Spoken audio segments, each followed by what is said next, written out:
पंचदेव प्रार्थना एक शक्तिशाली मंत्र है। प्रातःकाल सच्चे मन से इसे सुनने से जीवन के सभी दुख तुरंत दूर होने लगते हैं। पंचदेव प्रार्थना को प्रतिदिन सुनने से जीवन के असंभव कार्य भी संभव हो जाते हैं। तो आइए सुनते हैं यह पंचदेव प्रार्थना। गजाननं भूतगणादिसेवितं कपित्थजम्बूफलचारुभक्षणम् उमासुतं शोकविनाशकारकम् नमामि विघ्नेश्वरपादपङ्कजम्। कर्पूरगौरं करुणावतारं संसारसारं भुजगेन्द्रहारं सदा वसन्तं हृदयारविन्दे भवं भवानी सहितं नमामि। शान्ताकारं भुजगशयनं पद्मनाभं सुरेशं विश्वाधारं गगनसदृशं मेघवर्णं शुभांगं लक्ष्मीकान्तं कमलनयनं योगिभिर्ध्यानगम्यं वन्दे विष्णु भवभयहरं सर्वलोकैकनाथम्।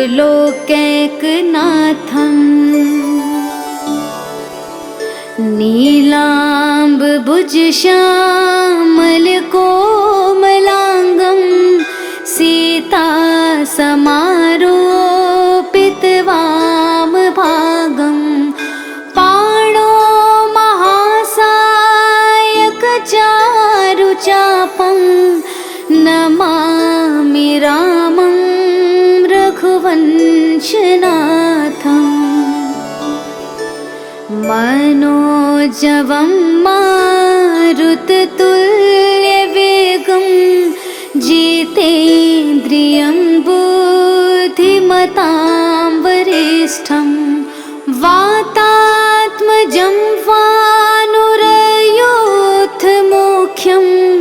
श्रीरामदूतं शरणं प्रपद्ये। करारविन्देन पादारविन्दं मुखारविन्दे विनिवेशयन्तं वटस्य पत्रस्य पुटेश्यानं बालं मुकुन्दं मनसा स्मरामि। या देवी सर्वभूतेषु शक्तिरूपेण संस्थिता नमस्तस्यै नमस्तस्यै नमस्तस्यै नमो नमः। नीलाञ्जनासमाभासं रविपुत्रं यमाग्रजं छायामार्तण्डसम्भुतं तं नमामि शनैश्चरम्।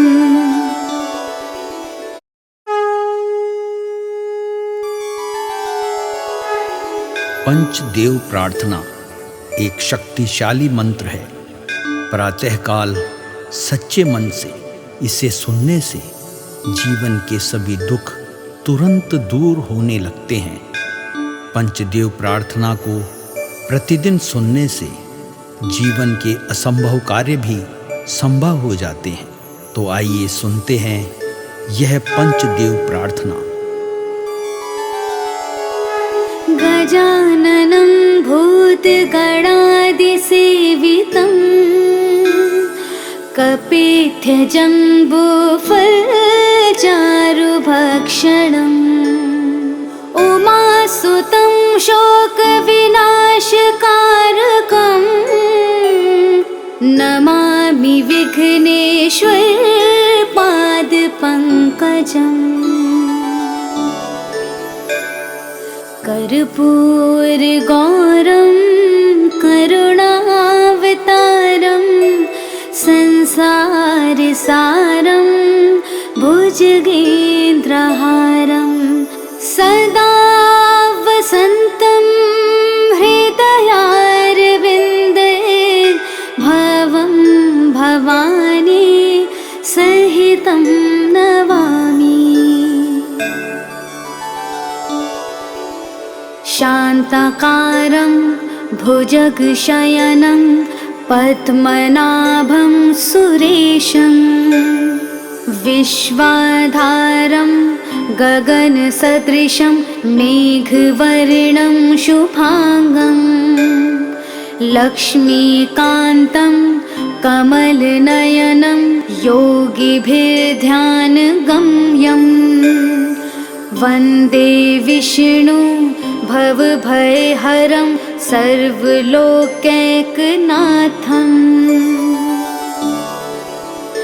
नीलाम्बुजश्यामलकोमलाङ्गं सीतासमारोपितवामभागं पाणो महासायकचारुचापं नमामि रामं रघुवंशनाथम्।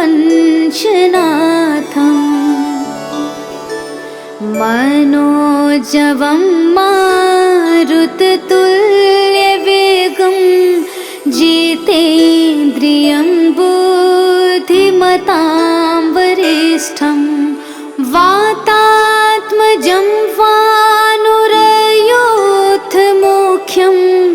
श्रीरामदूतं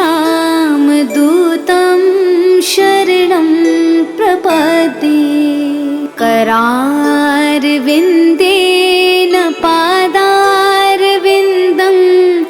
मुखारविन्दे विनिवेशयन्तं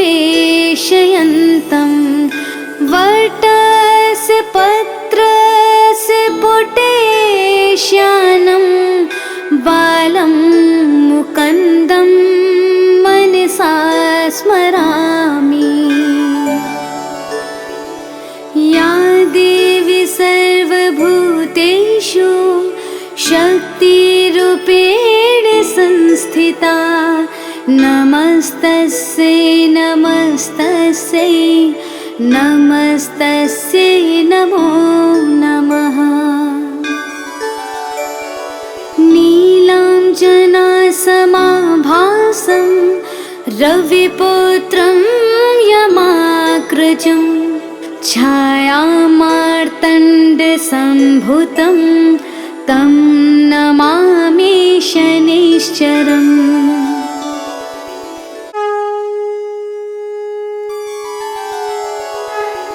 पंचदेव प्रार्थना एक शक्तिशाली मंत्र है। प्रातःकाल सच्चे मन से इसे सुनने से जीवन के सभी दुख तुरंत दूर होने लगते हैं। पंचदेव प्रार्थना को प्रतिदिन सुनने से जीवन के असंभव कार्य भी संभव हो जाते हैं। तो आइए सुनते हैं यह पंचदेव प्रार्थना। गजाननं भूतगणादिसेवितं कपित्थजम्बूफलचारुभक्षणम् उमासुतं शोकविनाशकारकम् नमामि विघ्नेश्वर पादपङ्कजम्। कर्पूरगौरं करुणावतारं संसारसारं भुजगेन्द्रहारं सदा वसन्तं हृदयारविन्दे भवं भवानी सहितं नमामि। शान्ताकारं भुजगशयनं पद्मनाभं सुरेशं विश्वाधारं गगनसदृशं मेघवर्णं शुभांगं लक्ष्मीकान्तं कमलनयनं योगिभिर्ध्यानगम्यं वन्दे विष्णु भवभयहरं सर्वलोकैकनाथम्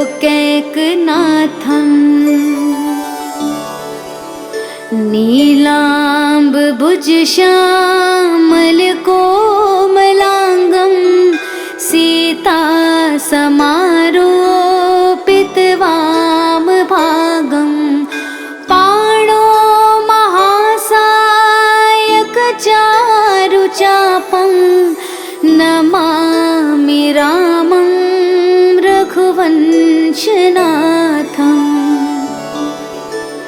मनोजवं मारुततुल्यवेगं जितेन्द्रियं बुद्धिमतां वरिष्ठं वातात्मजं वानुरयूथमुख्यं श्रीरामदूतं शरणं प्रपद्ये करारविन्देन पादारविन्दं मुखारविन्दे विनिवेशयन्तं वटस्य पत्रस्य पुटेश्यानं बालं मुकुन्दं मनसा स्मरामि। या देवी सर्वभूतेषु शक्तिरूपेण संस्थिता नमस्तस्यै नमस्तस्यै नमस्तस्यै नमो नमः। नीलाञ्जनासमाभासं रविपुत्रं यमाग्रजं छायामार्तण्डसम्भुतं तं नमामि शनैश्चरम्।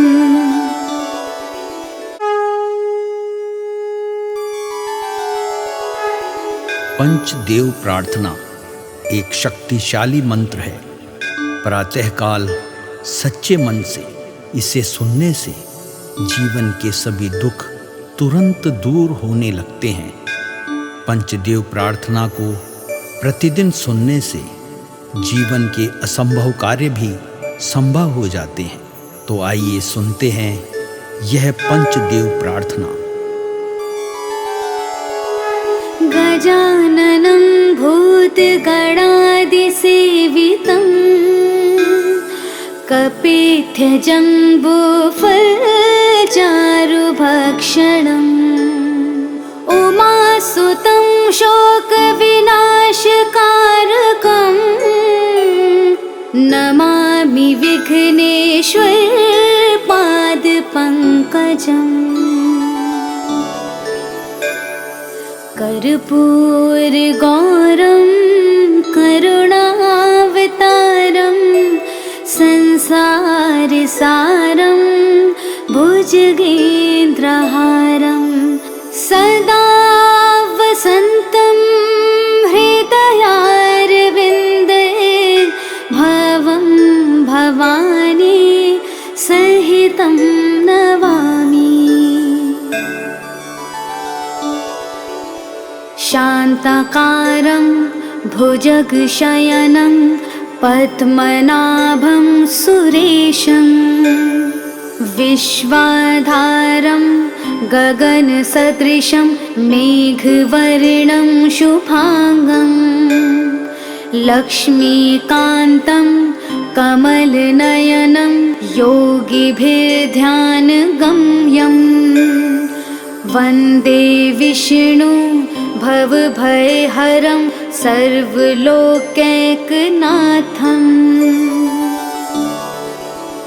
नीलाम्ब भुजश्यामलकोमलाङ्गं सीता समारोपितवामभागं पाणो महासायकचारुचापं नमामि रामं रघुवंशनाथम्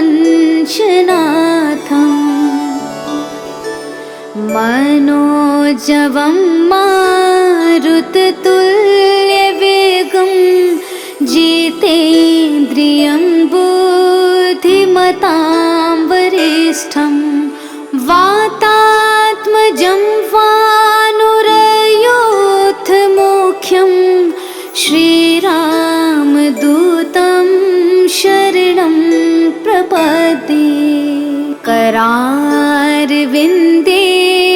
पादारविन्दं मुखारविन्दे विनिवेशयन्तं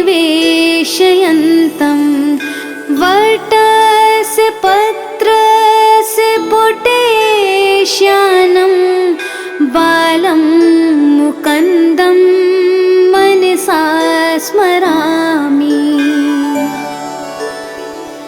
या देवी सर्वभूतेषु शक्तिरूपेण संस्थिता नमस्तस्यै नमस्तस्यै नमस्तस्यै नमो नमः। नीलाञ्जनासमाभासं रविपुत्रं यमाग्रजं छायामार्तण्डसम्भुतं तं नमामि शनैश्चरम्।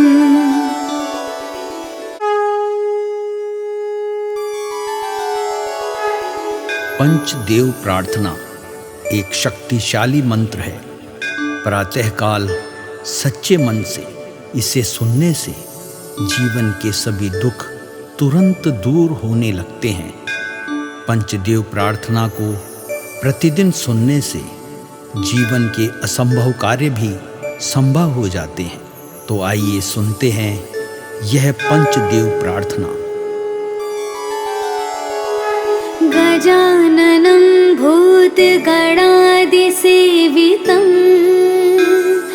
कपित्थजम्बूफलचारुभक्षणम् उमासुतं शोकविनाशकारकं नमामि विघ्नेश्वर पादपङ्कजम्। कर्पूरगौरं करुणावतारं संसारसारं भुजगेन्द्रहारं सदा वसन्तं हृदयारविन्दे भवं भवानी सहितं नमामि।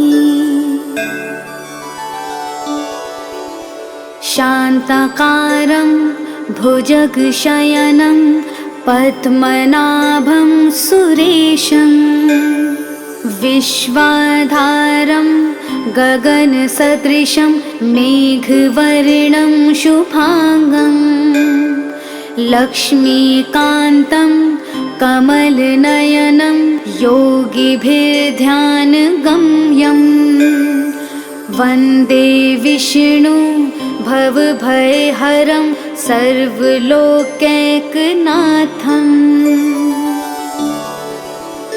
नीलाम्बुजश्यामलकोमलाङ्गं सीता समारोपितवामभागं पाणो महासायकचारुचापं नमामि रामं रघुवंशनाथम्। मनोजवं मारुततुल्यवेगं जितेन्द्रियं बुद्धिमतां वरिष्ठं वातात्मजं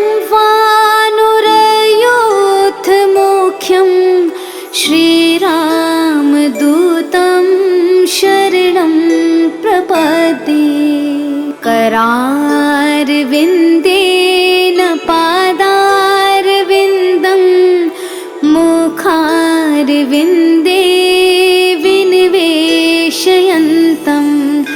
वटस्य पत्रस्य पुटेश्यानं बालं मुकुन्दं मनसा स्मरामि। या देवी सर्वभूतेषु शक्तिरूपेण संस्थिता नमस्तस्यै नमस्तस्यै नमस्तस्यै नमो नमः। नीलाञ्जनासमाभासं रविपुत्रं यमाग्रजं छायामार्तण्डसम्भुतं तं नमामि शनैश्चरम्।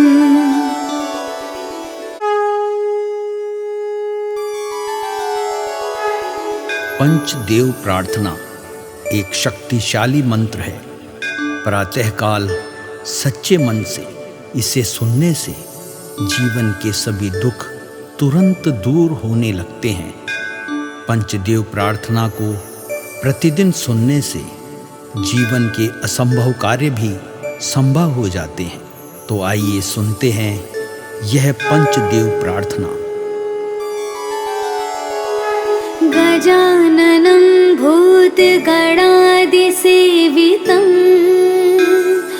कपित्थजम्बूफलचारुभक्षणम् उमासुतं शोकविनाशकारकं नमामि विघ्नेश्वर पादपङ्कजम्। कर्पूरगौरं करुणावतारं संसारसारं भुजगेन्द्रहारं सदा